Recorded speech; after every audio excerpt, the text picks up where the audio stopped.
the NXT is kind of an example of like AEW's building towards Forbidden Door and they got all these people coming through. But right now, NXT on their show, Kitty Lean is crazy.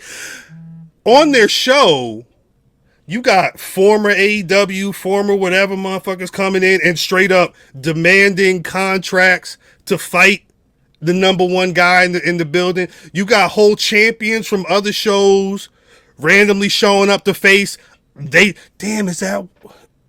Is NXT doing champion versus champion because Forbidden Door has champion versus champion matches? I don't know, but I think I like the way that NXT is doing it because they're making it very casual. They're not. It's a thing, but they're not making it like it's not the theme of the show. Well, I think that would be two on the nose, right? Yeah, you're already. What did Jordynne Grace had the back of her shirt said?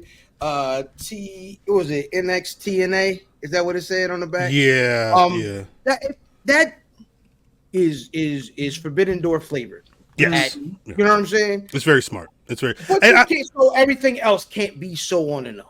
Yeah, I appreciate that. Like I like that it was a surprise and like watching it, and I personally enjoy seeing. I think behind the scenes and on screen, it's making people have to really fight for their spots. Yes, and really like your character development because Mother Page, Miss Ethan, honey, he giving me a whole nother energy. Yes, in Mother NXT that he was in All Elite. I hate being like that because that's the thing. Oh, you love him when they're in WWE, but there's a certain vibe to the way he's talking right now that I never got. Mm-hmm. Because that was always the goal. Because that was always the plan. So the plan is even with Jordynne Grace, you see that she has a little bit more of a pep in her step. Her posts are different. She's good on social media too. Yeah, she was always, but she is very intentional. You know what I mean in her posts and just her that's where they want to be. That's the goal. You can feel it, right? It's with them at the very least with people like that, you can feel it that like I would love to be right here. That's right, and I'm gonna do everything in my power to make sure that I'm gonna make this opportunity, and that's what it feels like with Ethan Page. I don't know his work at all. Right. All I know is that I've seen the name, the Official Ego. Is that what it is? Mm-hmm. I've seen that so many times throughout the past 10 years across my timeline, but I haven't watched any of his matches. But it just feels like even Sean Spears, even with him, it's almost as if he's like, because I remember I was telling you like what happens like these guys come back to WWE and they're in NXT and it feels like they're in this support role, right? They're even killing the support roles, like they're really going in on the support roles, and so you can say that this is the better show, this is where real wrestling is, and yada yada yada. But at the end of the day, WWE is the grandest stage of them all. That is where everybody, whether you left or not, you want to end up back. You know what I mean? Yeah. And she looks. I never thought that I would ever see somebody on the outside look as good as Jordynne Grace does on WWE TV. She looks like she should be there. Yeah. That's right. She felt that way at the Rumble too. Yes. With Ethan Page, like Ethan Page was not used well in AEW. And I have had the honor of seeing his matches because I watched AEW when he was being shown on television. Yeah. He was always shown as a certain type of way. And there's certain people, when I look at them in other promotions, I'm like, you need to be in the E. Mm-hmm. Wardlow needs to be in the E. Wardlow is too damn fine, too damn athletic. And he just got the heat. He smells like World Wrestling Entertainment. I don't know what he smells like. You smell good. Sometimes I feel like he's too big, like he's too buff. Wardlow for WWE? No, in terms of aesthetic body. Oh, gotcha. Like I feel like he's too.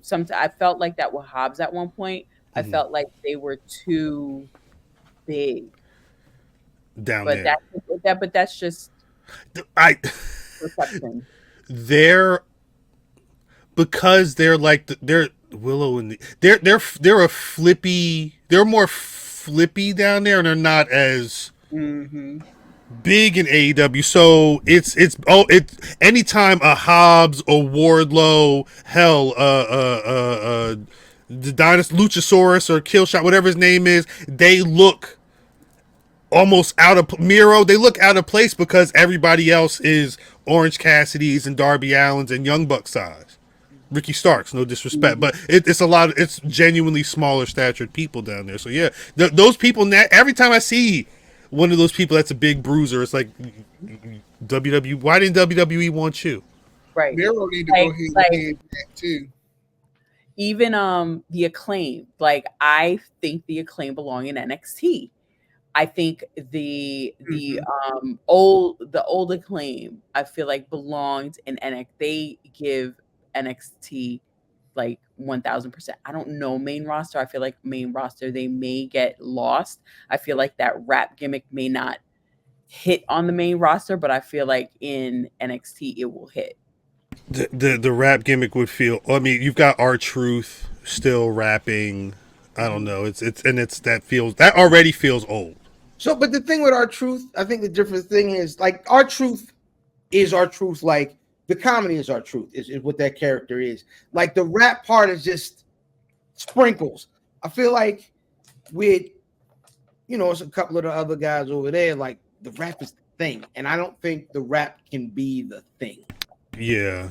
You got. Although R-Truth sounded good at Wale Mania, though, I was kind of living for his performance. I got that on video somewhere. His performance was good, but he didn't then have to have a match. Right. Like when he on TV, you gotta kind of be your thing can't just be, well, I'm the rap, like UPN News, nigga, like yo baby, yo, nah. DNC asked an interesting question. She also DNC Digital said, "Do you guys feel TNA should gun for the USA Network when WWE goes to Netflix?" You know what's interesting, and because this is a conversation we were kind of teasing during the week offline. I don't know what the WWE TNA relationship is right now. I'm assuming it's fairly strong considering, Jordynne Grace basically being down in the Performance Center over the net. She going to the UFC Apex on NXT's dime, this weekend. I would not be surprised. Like if you told me that after all the Raw and SmackDown situation is figured out next year, if you said TNA was going to be showing up on USA Network, even on like a Saturday at like 10 o'clock or something like that, I wouldn't be surprised. It feels like this Endeavor thing, they're really doing we're gonna. The door's not forbidden. The door is just open, and if we feel a deal makes sense, we're going to try and figure something out. They said that not only are we getting Ethan Page and Jordynne Grace, we're getting Booty Hole Brown at NXT Battleground, but also I saw a report where they said that UFC is trying to have a heavy presence at NXT Battleground. There's a lot of. Right? You said what? It's in some sort of. It's at their facility. It's at their facility, but the key, I think the bigger key is UFC 303 is coming up. Conor McGregor's scheduled for that. So they're trying to utilize all these different avenues to cross promote everything. So I say all that to say, if TNA is getting on WWE's good side and Endeavor's good side, I could definitely see a situation where Impact shows up on the USA Network, or we're seeing more people funneling through WWE, whether it's NXT or maybe going to the main roster. Maybe NXT shares some people in the Impact Zone. Who knows? I could see it happening though. It feels like all of those doors are wide open. It felt like for WrestleMania, Bully and Tommy were in the building, where you've never, I won't say never, but you haven't seen that in a long time, that they're visibly on WWE television content, anything. Right. And I knew that the corner was turning. Stop it, Sean Tragedy. Not just at 40 years, but I felt like something was going to be different. And at that Rumble, it felt different as well. You know what I mean? And that was just it was just it's a pleasant surprise to see her pop up even now. Like, it's just like, it's there. So now it's like, now what about these Rascals things that I keep seeing on the thing? Like, are they gonna bring them back? What's Ali is there? Like, it's a lot of Nick Nemeth. The question. Nick Nemeth is there. What you call me? No, I was saying, like, the question is, with the released talents that went to TNA, like Mustafa Ali, Dolph Ziggler, like, how does that work? Right. AJ Francis. That's what I'm saying. We're at a point now where, like, the commentary team, they may not know how to handle this. They may not know how to talk. They've been able to maneuver the former XYZ. They've been able to maneuver. You got to make those decisions, though. If the former Dolph Ziggler, who's like Nick Nemeth and holding these titles, is going to show up, you got to make sure Vic Joseph or whoever know, especially Booker T. Oh yeah, man! Look at Dolph. I mean Nick, man. Oh yeah, man. Oh yeah, man. I'm sorry. Now, do you think that there's some slight thing that this was done by design, like these releases, and they ended up were done by design? Never say never.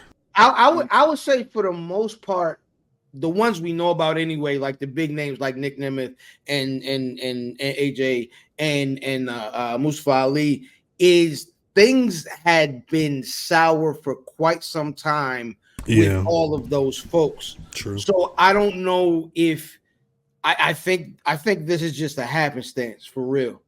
Just because it was, I try not to always believe everything we hear and see.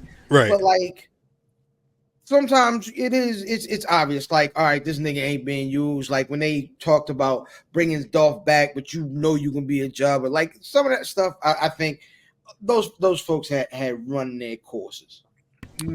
Shouts out to Vin for always being right with the Buffy. With the Buffy. Shouts to Vin. Was there anything else NXT related we wanted to talk about? The Battleground, my sister, Miss Parker. Peace to Miss Parker. Yeah, actually, hold up. Because this show is low key.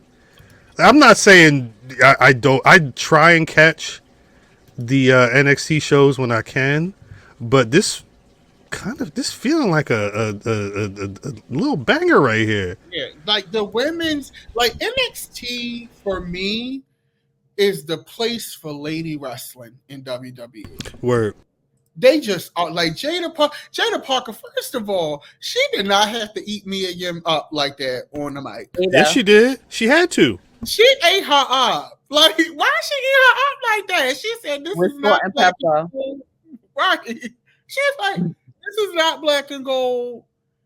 This is Jada Parker's time, and if you keep trying it, I'm gonna turn your ass black and blue." I said, "Bitch." That ladder match is gonna be a problem. I don't even know who's a favorite. A ladder match, bro? It's a ladder match for the women's North American title. Yeah, the inaugural one. Yeah.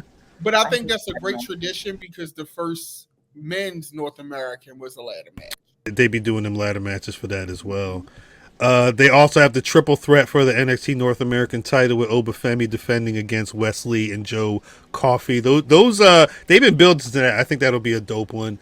Shayna Baszler versus Lola Vice in the NXT Underground is going to be crazy. Maybe that's when if they have a bunch of UFC people banging on the apron or whatever. That there's an opportunity. I like that. Yeah. Shawn Michaels, Paul Levesque, I'll let you boy. Obviously Roxanne Perez, Jordynne Grace for the NXT Women's Championship. That's going to be a dope match, just like as a match outside of all of the hoopla, like the two of them meeting, because it's still Roxanne Perez. Although the best part about that match is what if Jordynne Grace wins, and that's when wrestling is at its best. Yes. When you like, what can happen? That always makes it dope. I like that. No, I do like that aspect. Nathan Frazier and Axiom are defending the NXT tag titles against the OC. These are matches like they always have a tag title match. That could be a pre-show match for me. I'm not really tripping off that. And then the main event, Trick Williams defending the NXT Championship against Ethan Page. And I don't think that's the main event. No shade. I hope it's the main event. Roxanne Perez and Jordynne Grace is probably the main event. Yeah, no shade. I love Trick now, but that's not giving main event. I feel like Ethan is one of those guys you bring in to build your champion. That's why I think it's main event. That's exactly why I feel like that's main event. I think right now they're doing a lot of building, and one thing you got to build is Trick Williams. Yes. He needs those moments. He needs all of this. So again, I feel like I don't know if I said this last week. There's a reason why it's Ethan Page. Because does anybody feel like Ethan Page is actually going to beat Trick Williams? I don't think so, but I'm not going to say never say never. Never say never. But it would be personally for me a little disappointing. If it feels like this is a real test for Trick Williams on the mic, in the ring, with someone who is like Sierra said in the chat. Ethan's been doing it for a couple decades at this point. He's seasoned. He's not really been able to get the proper exposure. You see, he took the Rock, and he no disrespect, Rock, but he took the Rock. He's been shooting with that shit ever since last week. Yeah, it's a really big test for Trick. I can't wait to see that. I hope it's main event. If it's not main event, I don't know. Yeah. Uncle D said it's not a one program match or a one match program. What that mean? Ethan. Well, I mean, the idea that like a lot of these NXT Championship matches, especially as of late, has been like the program has built for that match, and then going on to the next pay per view with somebody totally different. Yeah, I agree because I feel like we talked about we didn't know who the next opponent for Trick would be. It didn't feel like there was a clear person that made sense. Right. They're definitely lacking on that side over there. Yeah. And I think with the women, I think the women are a little bit more robust. Mm-hmm. But Jordynne Grace really makes us feel like, what if? Right. 100%. 100%. It'll be interesting. If she wins, because if she wins, is she a double champion? Like, is she showing up on Tuesday and then showing up on Thursday? Is she going to relinquish one of these to stay in the other spot? Like, so word to the chat. Word to the chat. Stuff's been WWE graphics and stuff has been popping up all night on TNA. This ain't their first rodeo. Mickey James already been talking about this situation. She been down there a couple times. Shout out to TNA. Because I feel like if I were TNA, I would be a little tentative to get in bed after the way things went with AEW. Because that didn't go well for them. That was sad. Right. They were doing the Kenny Omega belt collector thing, and that's when the OC was still over there, right? The club they had left for a little bit. And went over there. They was over there. Yeah, that didn't. I think AEW did them real bad. I ain't like the way that they did that to them. I think the thing though that we got, because remember Scott D'Amelio, like they've had a couple of people who are no longer in Impact who were there right before they went back to TNA and all that stuff. I think Anthem, they installed that guy and they've been trying to blow up. For them, this is the thing. For what the direction of TNA right now is, this is probably great. We want that we want our name out there. We're going to send a champion up there, and it's going to be on national TV weekly. They're going to be in the UFC Apex, whatever. What's next for Impact is going to be very key, because I don't know, like they're going to have to capitalize on this at some point, especially outside of there's going to be a time where Jordynne Grace ain't going to be going back and forth. Correct. Their thing is find TV that's solid. Find TV that's easy to get to. Find TV that niggas know. That way, because they got a decent product. Like, you know what I'm saying? They need to be on CW or something. We all know it's not, high WWE value production. However, they have a very strong women's division. They got a lot of guys that put on amazing matches. They got some really good vets, and they've done. Listen, that Boombaye, the whole Boombaye thing was very, very well done last year, and it's just time for them to find good TV. Yeah, which they've needed for a while. They've been in limbo. They was on Pop TV, son. They was on the TV Guide channel. TV Guide, yeah. I wish they bring that back too. Bring back the little, you know what I mean, that you gotta catch. Make sure you catch when they come back around. See, that's how old we are. Because now there's viral videos that are like, these kids don't know nothing about waiting for the time to change on the preview guide so you can set your clock. Because that was the best time before niggas had computers in their pockets. Mm-hmm. Yeah, they did. They were on Twitch a lot during the pandemic. Is WWE grooming TNA to serve up the? That sounds so wild. Yeah, that sounds so wild. Why would you type that, Joe Dixon? I also don't think that's happening. I genuinely don't think that WWE is doing that specifically. It may be a byproduct of what's going on right now, though.